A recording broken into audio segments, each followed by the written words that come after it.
reading, learning, grinding, creating, while building, living, thinking, healing, loving, building, writing, while black.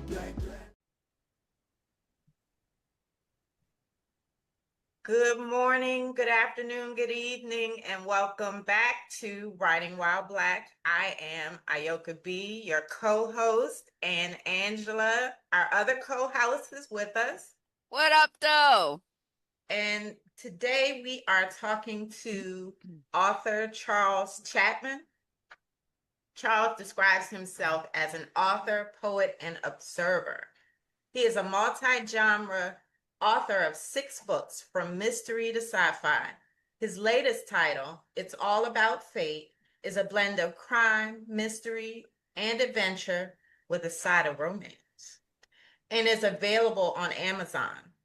A 2-time stroke survivor, we are so glad to have him with us today. So welcome, Charles. Welcome. How are you Thank doing you. today? Thank you so much. Glad to be here. Good, good. So did you want to add anything to your bio before we jump in? I just want to add one more thing. That I'm the director of a writers group in my local library here in LA. It's the AC Bill Brew Writers Workshop. Mm-hmm. And well, that leads into one of the questions I had. So can you tell us exactly what you do there and what the group is about? The Writers Workshop has been in existence, I think, since 2011. Not sure. I'm one of the authors is a well-respected gentleman in entertainment. Has written books, lots of books, more than me. Odie Hawkins started the workshop. I started the workshop called the Workshop Lectures, actually workshops talking about how to get published, how to get started, and also finding alternatives for marketing, and started in 2005 with a writers group. But Odie took it over in 2011. He started the actual group, and I'm the third director in that group. It was another person, Pat Forte, who is a great woman, great author. So I took it over, and so far we've had 2 writers forums. We've had plenty of discussions, and we're planning more in the future. So that's my current job in the literary world so far. Okay. Thank you. Thank you for sharing that with us. So the first question I want to ask, because I see that it is a very prominent recurring theme, how does South Central factor into your writing? I'm glad you asked that question. South LA is where I was born and raised, and I've known lots of people, met all types of people. My elders, in fact, I have 3 who live right close to me. They've all accomplished a lot in their lives, so they took me under the wing as a young man and showed me how to live the right way, along with my father, who's no longer with us. And I would just say that for myself, growing up in South LA, I've seen a lot. I've seen not really the violence, but I've seen how the violence affected people, affected all of us around. And not only that, just the people themselves, the ones I grew up with, the shop owners, the people that make a difference in the community. No one really knows about South LA, the people of South LA themselves, not just myself. So that's why I decided to center most of my stories in South LA. Since the early 2000s, I decided to just focus on its community and its people.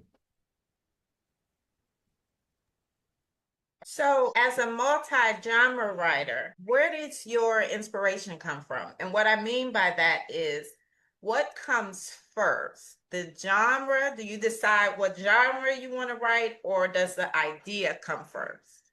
The idea comes first. If it's a great idea, I just come up with a concept of the great idea, what the idea should expand to. For say in a science fiction story, the conquest story, I just thought of what would it be like for an invading force to come and invade the Earth and find out that the Earth force, it actually isn't what you think it is. So I want to add little twists and turns in story. In Relay, my novel, I wrote about the high school team who lost a good friend of theirs through gun violence, which made it South LA centric. But at the same time, how did they overcome those challenges as a team and adopting the new person to come in and fitting in with their squads. They try to reach for that championship they always wanted to get. So I try to write different stories about people and also get into the mind of people. I've heard a lot of great commentary. People have really encouraged my work by just the characters that I've written, the plots that I've shared, and I just want to try to find different concepts of different plots and hope that they work. And I try to go that way. I kind of hesitated when I was asking the question because over here at Writing While Black, we shy away from the word genre a lot of times because we we kind of just write. And a lot of times you get stuffed into a genre box, but I didn't know how else to really articulate that question. But thank you for answering it because I thought as much. I find that a lot of writers, the ideas, just come and they're driven by the idea and telling the story.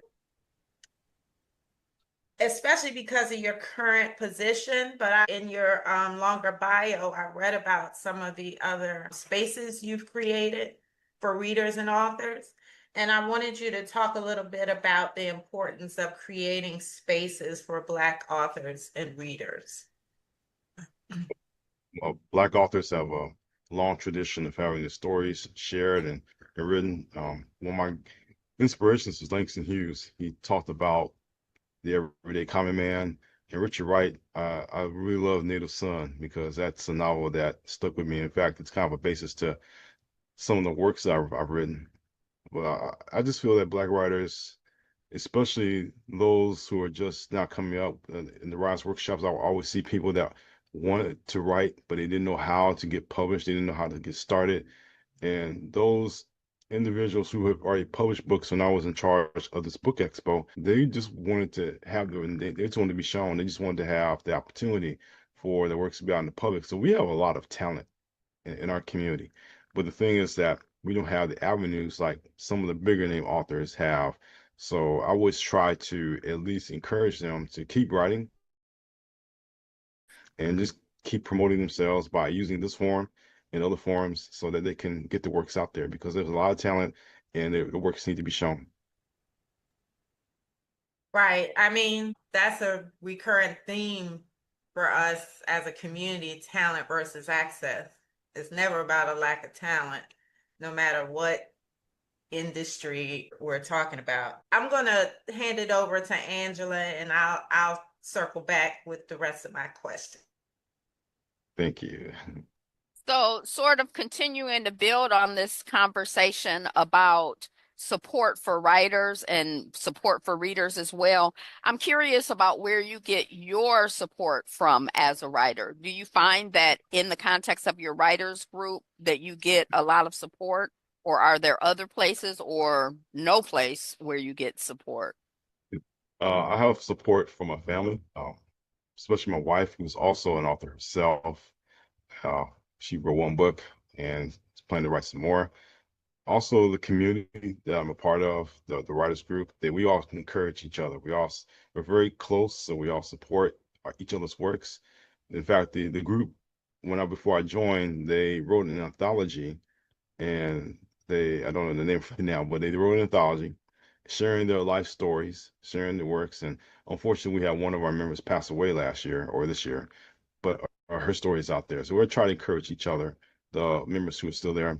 And I will say over the years, I've had teachers, I've had people who would love to read. I wrote an article for my college newspaper, and someone just said, "Good job, you did a great job." And I really feel good about the articles I've written, the stories and the novels and the poem, everything that I've written that people have encouraged me. So that helps to have that community. And also people off the street just say, "Hey, good job." So it really just makes me feel so much better to know that people are reading the work and people are encouraging me to keep going. Yeah, I got you. So, when did you realize that you were a writer, or when did you become a writer? Is it something you've done all your life, or something that just happened when you were like 45? No, I started way before 45. I always tell the story a lot that I started at the age of 12. Our PE class was rained out, so I took a paper and pen and just started writing. And then it grew. I changed schools, and I found two teachers who helped me with my writing, and they really were very encouraging. In fact, my ninth grade homeroom teacher had a husband who was a television writer. I mentioned to her that I wanted to write for television, and so her husband kind of discouraged me from that. But he just encouraged me to keep writing.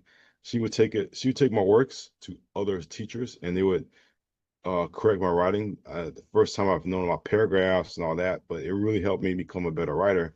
And then in college, I had one professor who was a Shakespeare professor, and he was really encouraging me to write. In fact, I shared a short story with him.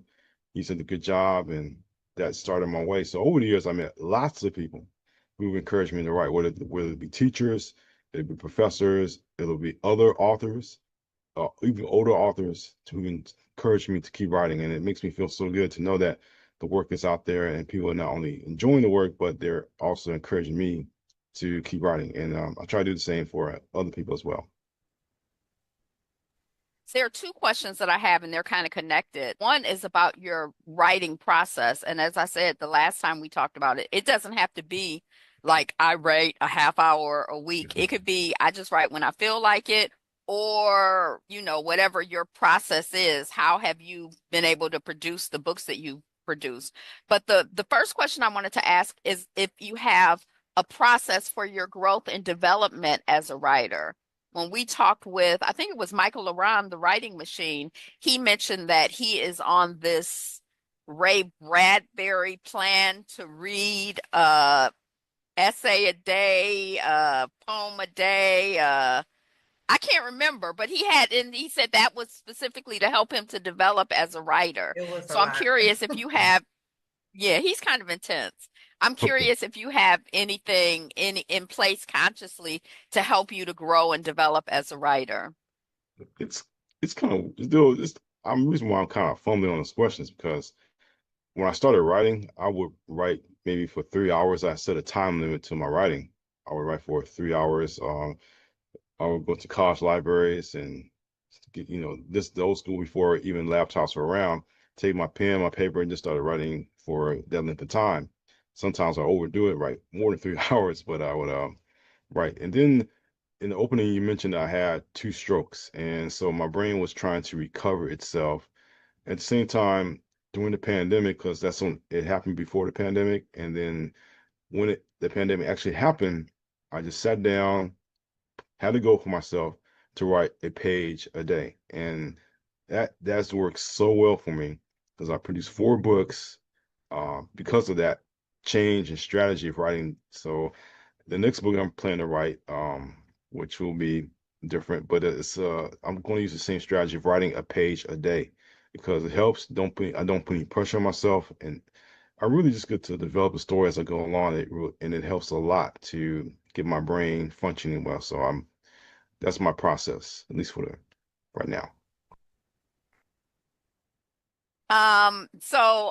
You mentioned writing a page a day, and I was curious, one other side of writing is reading. Are you a big reader? You mentioned earlier, not The Invisible Man, but Native Son. Do Yeah. you have any favorite books or books that you continuously reread, books that you're reading now? What's your reading habit like?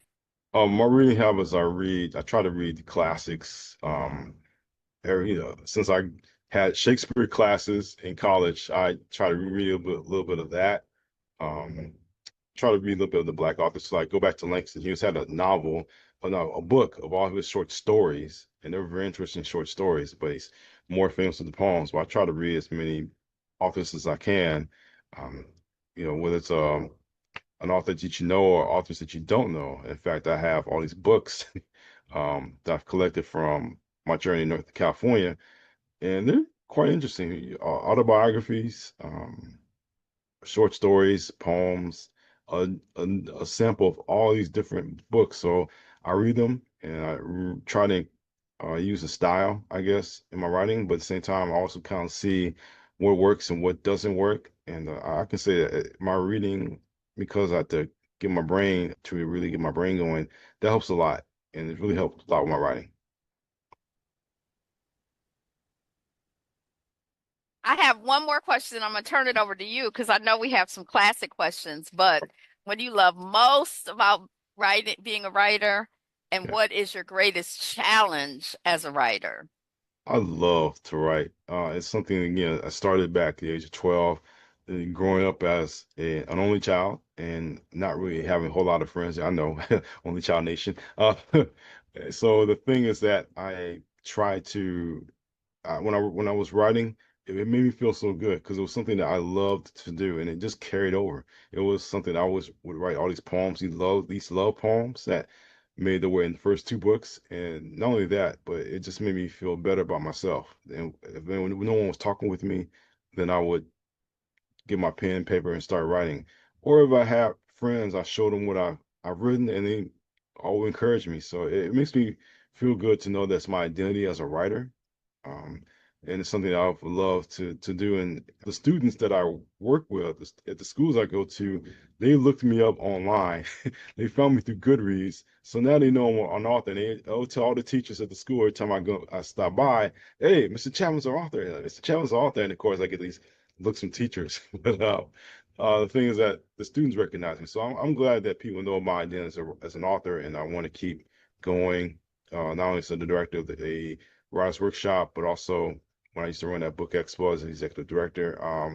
Anything literary, that's what my identity is. I'm glad to be there. So, what have been some of your greatest challenges as an author and as someone in bookish spaces? Well, one of the challenges is that you have the bigger names, right? I've been writing for a long time, and really the bigger names are just keep coming up. And that's what I find, that if you're not this name or that person or that actor, actress or whatever, then people are not going to recognize you, or they're not going to recognize your work. And when I was running the book expo, I found that I'm not the only one with that problem.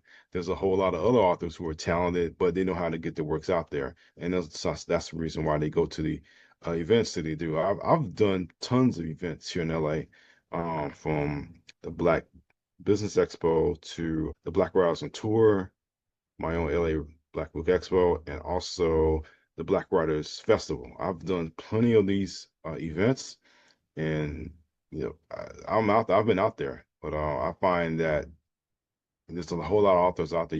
There's a whole group of us, so it's really a numbers game. And if you can find that one book that could help you get over that, and not only get over that, but also people are read it and talk about it. Like I go to the Festival of Books every single year, and I see the lines of the tents. Not saying I'm looking for that, but just to see a fan base of people that love what I write, and not only that, just to know that they support the works that I do. So that's a challenge I have to face every single day. And this isn't a question, but just a comment. I really appreciate and relate to because I'm from Detroit and I feel like I'm a one woman show or like I'm part of the crew that's like Detroit is a wonderful place. I'm all about Detroit and I feel like I appreciate you being all about your community and wanting to pump it up. Not just your community of origin, but your chosen professional community. Like, Yeah. yay, writers go. So I really relate to that. So I Thank just you. want to say that. Thank you. Yeah, it's important, for me to represent South LA because I'm born and raised here, and you've heard the stories, I'm sure, growing up that South LA was really such a bad place, and also in movies and in music, it kind of keeps that negative image about our community going. In the late 1980s, there would be these documentaries from the major networks. They come down here with their crews and they would talk to the residents, and then they come with these stories about South LA is so bad, and the gangs and the drugs and all this and that. And I said, I want to write something positive about by the neighborhood because we got so much negativity and by the media that I want to just write something positive about the community and also not sugarcoat it, but also write about the effects of the violence in the community, which you will find in the bookstore of South Central. But I would say that, this reporter's backgrounds is to share everything that goes on in the community, the positive and negative, what the networks couldn't show and didn't want to show. I write that. So I'm very glad to represent South LA. Like I said, born and raised here, and just want to represent my community the best way I can by writing about it, writing the positive people that I've met and all the positive places, and not only that, but also writing about the issues that face us. And I feel very happy about that. I'm gonna continue to do that, and I'll just keep going. Ayoka and I know in Detroit around the 80s, like, there was a whole like shift in the dynamics of the community and gun violence due to the crack cocaine epidemic. And I noticed in one of your poems, kind of I don't remember the name of it, but kind of like a shift or a conversation about the shift in the community. And it made me wonder if that happened around the same time on the West Coast as it did in the Midwest and the East Coast. It was there like around that time period in history? Do you know if there was a change? Yeah, there was a change because I would say that, well, we all know that what 92 represented here in LA. In fact, I live down the street from the first fires that burned here, burned down a complete shop, store. But I will say that everyone from 92 has learned that it's better for us to work together. And even the gangs even recognize that. So they decide to, I think they call the truce, citywide truce. That's why you haven't had the violence that you had in the past, which is always a positive thing when brothers are always trying to make the community better.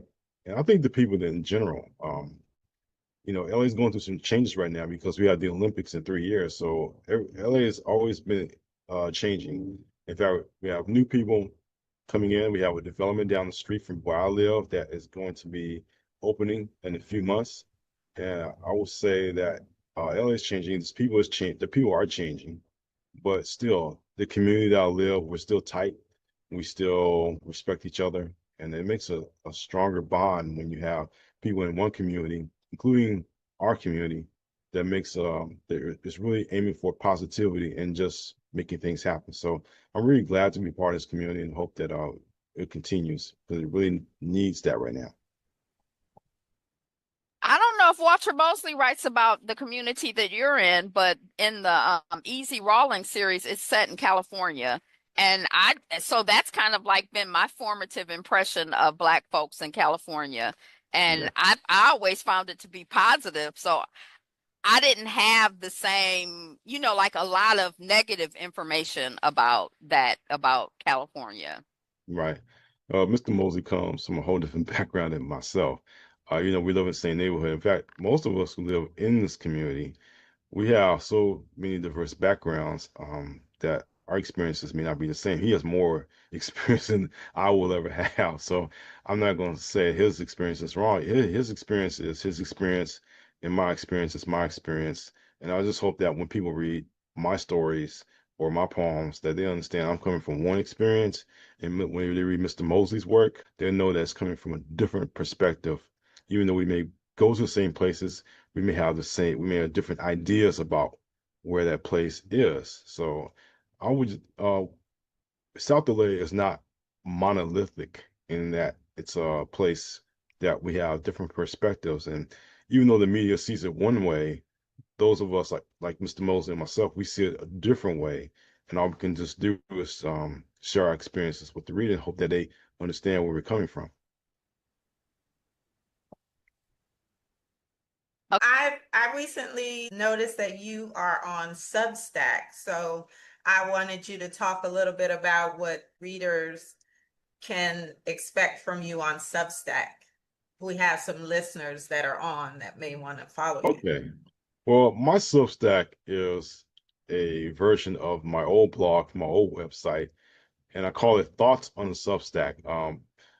Even on my new website now, I have Thoughts on a String. That I started that 20 years ago when blogs were very popular. It's about a collection of thoughts that I have about everyday events or just things in life that people need to talk about, or something that just comes into my head. I would talk about love, I talk about racism, I talk about all these different subjects that people need to read, especially about relationships. So I could just try to write about what I feel and think, and sometimes it resonates with people. They like what I've written. What does writing while Black mean to you? Writing while Black means writing about the experiences that we all have as Black people, whether it's positive, negative, talking about family reunions, talking about police brutality. It's all about our experience and sharing it on paper or on the screen. So that's what writing while Black means to me. Thank you. Ayoka, you're an only child too? Yeah, yes. I'm my mother's only child. I grew up as an I'm only. my mother's only Yeah. child too. Now, I got some siblings. I have a brother. So is there, like you said, only child nation? And I'm like, is there like some kind of like something that we do since we're only child nation? Because I want to know about it. I don't want to be left out. Throw the sign up. Yeah, I actually find that only children, I mean, and this might be my bias, but it seems like we all seem to have a very rich imagination because you spend so much time alone, and usually are readers as well, because you know I mean you play by yourself, but that can get old.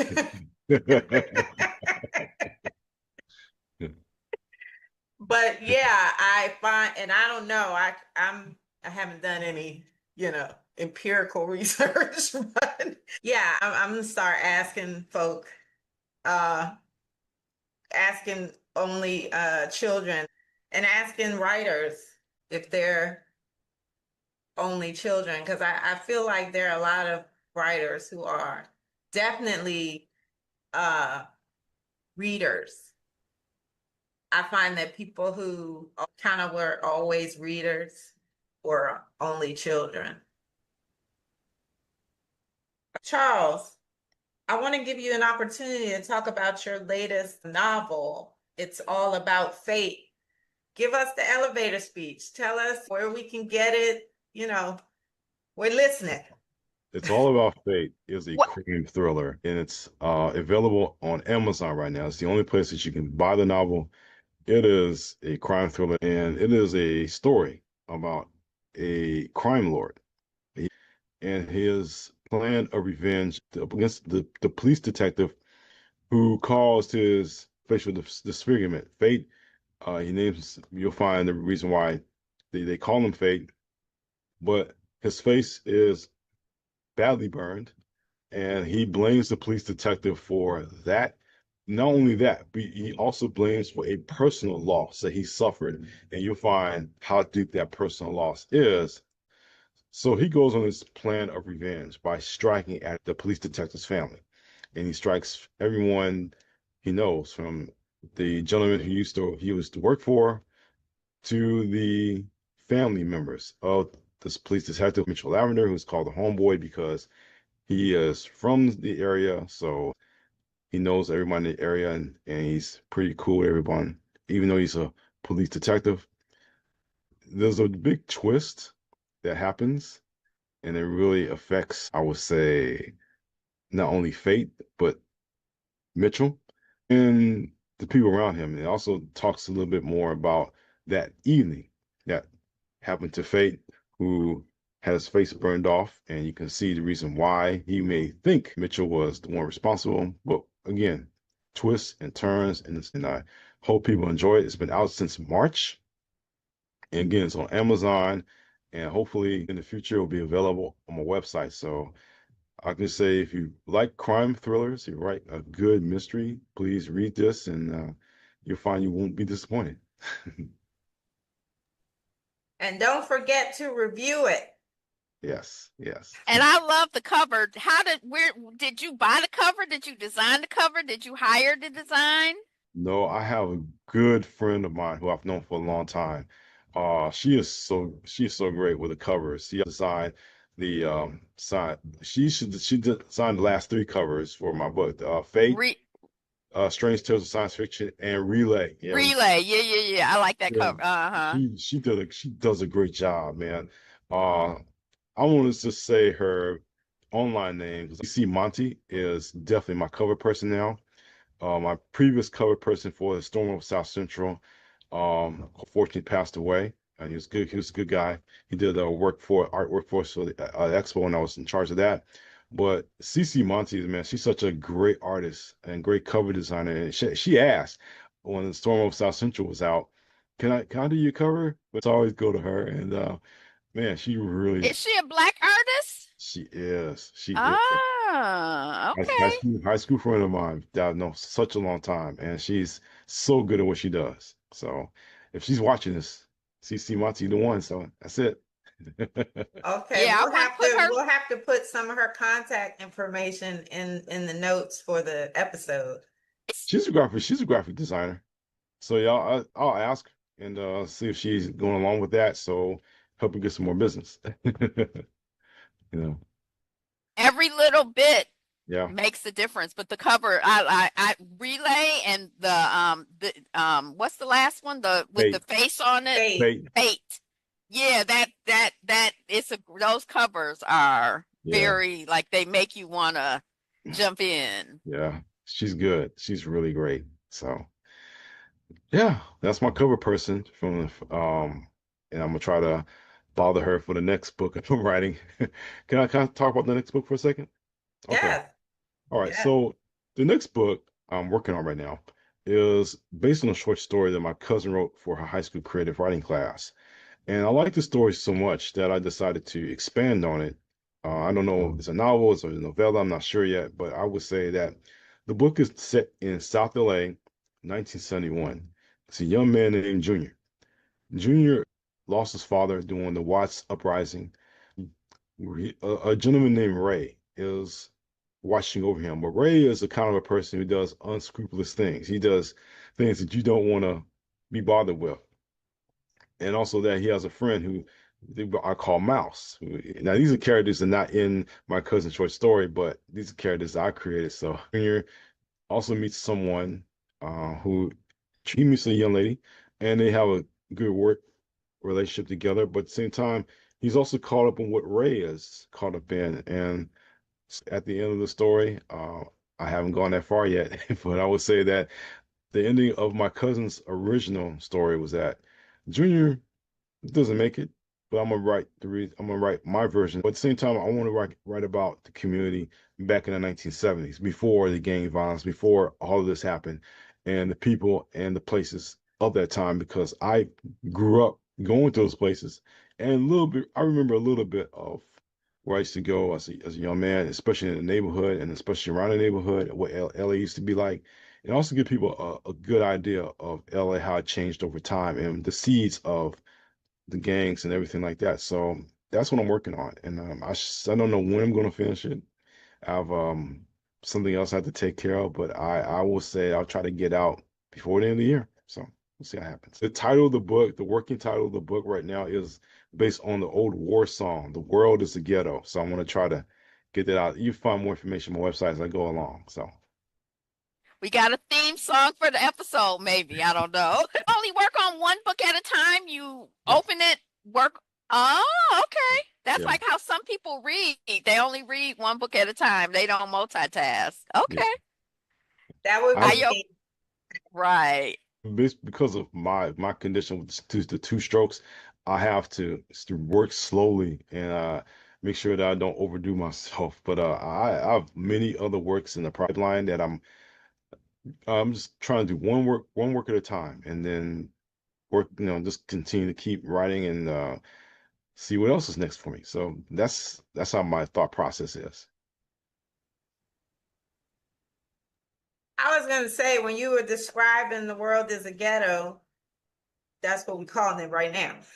Your Yeah, work in progress. I was saying that thinking that people love a morally great character. So yeah, yeah.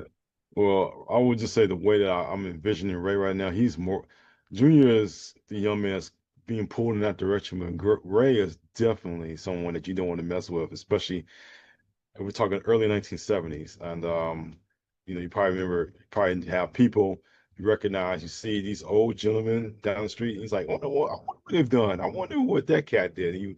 And when I go into a novel or what, or it's a short story or anything like that, people will recognize Junior's push and pull between the two characters, Ray or Mouse. Because Mouse is the morally good person. He goes to church. He's a good person, and Ray is the guy that you don't want to mess with. He's a bad influence on Junior, so he's being pulled in both directions. And of course, you have the young lady who tries to get him in a new direction. So, like I said, this is all work in progress right now, but I think people will enjoy the story once it is done. So we'll see.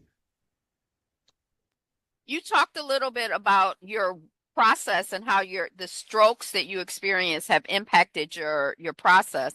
Do you notice any other shift in yourself as a writer as a result of the strokes? Um, Not with the strokes, but I would say that I have neighbors who consistently push me, and they may not know this, but I would say that I look at the work that they do, and that just pushes me as an author. It makes me want to go much harder and much deeper into my work and really get my name out there because they encourage me. And I feel that any author feels that you want to be the best and you're going to have to just continue to keep producing work, and not only that, but understand that people on the side of you, not behind you, on the side of you, who are going trying to do the same thing. So I would say that the strokes, they motivated me. They kind of, it was a sign for me to slow down a little bit with my life. Not only that, but just changed my writing style to where it's just one page at a time. But again, the influences of people in my neighborhood, in my writing community, that encourage me to be at my best just by their presence, just by being there. It's not a really over competitive type of thing. It's just that you know that hey, they're doing the most to promoting their work, and I got to do the same by keep writing and promoting my work as well. So um, that's what I'm trying to do, and I think that's probably the best thing for me at this point in my life because I've written a long time, and I just feel that okay, what's the next challenge? What do I need to keep going? What is going to push me and motivate me to be at the place that I want to be? And so I look at the other authors who I'm very close with. We're all good people, but at the same time, like, okay, I got to keep pushing. I got to keep going because there's someone else right on the side of me, and they're just going for they're doing the same things that I'm doing. So that's how I look at it. When we interviewed Eddie D. Williams, and he was talking about writing process and that his wife is very involved with him bouncing things off of her. And I thought about, I'm married to a writer as well. And especially here recently, I've been very involved with his writing process. So I feel like we need to have like a group of writers married to writers or something like that. But I'm curious about your experience. Do you share your work with your wife? Or do you wait till everything's finished to share it with her? Or how is it being married to a writer? And vice versa, does she share with you or? Yeah, she's a blogger now. Written she's also on Substack. Letters from the Quiet, I think is her recent um Letters from the Quiet is her recent blog entry on Substack. But she was my editor for Relay and Strange Tales of Science Fiction. And I can just tell you that she has a good eye about detail. She has a great eye about characters and how they fit in the story. So I trust her judgment more than I trust, anybody else as far as my editing my work. I can tell you that having her influence around encouraging my work, being my partner, not only in life but also in my writing community, in my writing life, it makes a big difference because you need someone who's been there from the very beginning to say, hey, you need to improve on this. You can do better with this character. This scene can use a little bit more work. She just edits, and I just follow her suggestions and I put them down. That's why the work is so good because she's editing. So I'm bragging a little bit, but she's just so good as a writer. And as far as what she's doing, again, she's had a life change, so she's not writing as much as anymore other than her blog. What I will say that we try to encourage each other best we can because it's all about that partnership, as you know, with you and your spouse. And if your spouse is an author, like we met as authors. Yeah, it's gonna make your writing so much better because she has your back. She's gonna make sure that your work is really good, really tight, and that everyone can read it. And you can just say, "Hey, it was because of her that my writing was really good." So I have to give all respect to her. Okay. Are you and your wife both self-published? Yes. Okay. So earlier when you kind of talked about the expos and when you talked about the writing group, you were talking about some of the frustration that you can have by not being a big name and getting how do you get yourself out there so that people can find your work. And so I wanted to know about any strategies that you had come across personally or in observation that were particularly effective as marketing tools, as ways of getting our work out there as independent authors. When I first met my wife, she was starting a podcast for herself. Podcasting or was just starting out. It was a new thing, and she was one of the first ones to start a podcast, and she did successfully for about 2 to 3 years, interviewing different people, talking to different, uh, going with different subjects, talking to different people, including myself. And I was interviewed twice by her, but she was very successful in what she did. She took advantage of that. She realized that the way to get her name out there was to just find something new like this platform and just to really promote yourself. I really feel that for myself, it's helped me because now people know that I've done all these things from workshops to running the expo to writing my own material and all, being a freelance writer for a community newspaper. People now know I've written so much and put my work out there for so long. So I would just say marketing is definitely with something like this. It helps because now people get to see you, they get to see your work, and also when they go to your website, they have the interviews, the discussions, everything that's there on the website under the media page of things I've done. So it helps to market yourself, and having a spouse that helps you with that is definitely a plus. Do you have a newsletter? I do. I Do do. you do it monthly, just when the mood strikes you? Is it a big list?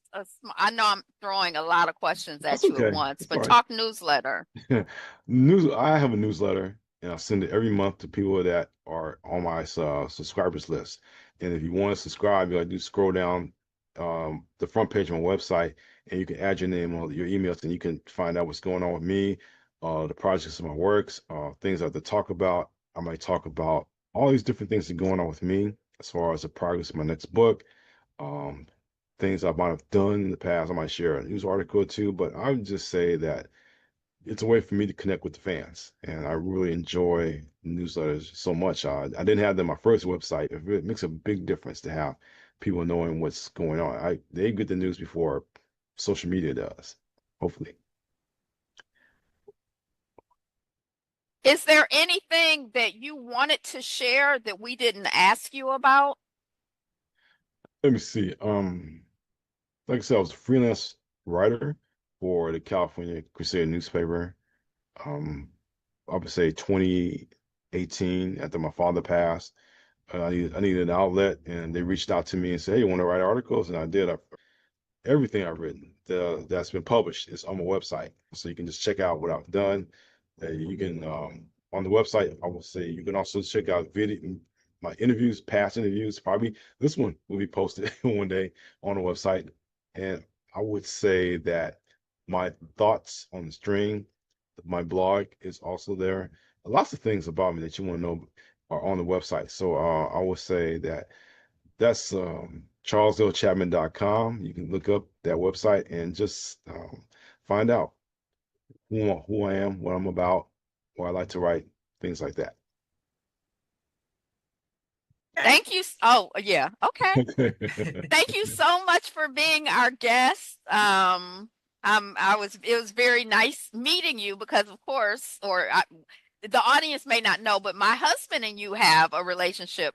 So Yeah. I hear your name and hear about you, but this is my first time actually having an interaction with you. So Yeah. thank you so much for being our guest, and it is lovely getting a chance to meet you. Thank you. It's been a pleasure be on the show. And I know you two ladies you do so much good work with all the authors that you've interviewed. So please continue to do that because you do so much good work. So thank you so much for Thank inviting me. you. So That's very sweet. Yes, thank you for that. yeah. All right. So do we have a symbol for the Only Child Nation? We may work on it. You never know. Okay. So if anybody come up with the logo, I wanna be a part of it. Copyright. I got the copyright. I got my pen out because once we get finished, I hope everybody is gonna go and write. But I want to invite you guys to join me. Get your pens out for our sign off. So Oh, okay. Okay. right on, right Right on. on. Peace. Bye. Thank you. Bye. It's gonna catch on. It's gonna catch on. Reading, learning, growing, creating, while building, living, thinking, healing, loving, building, writing, while black, black, black.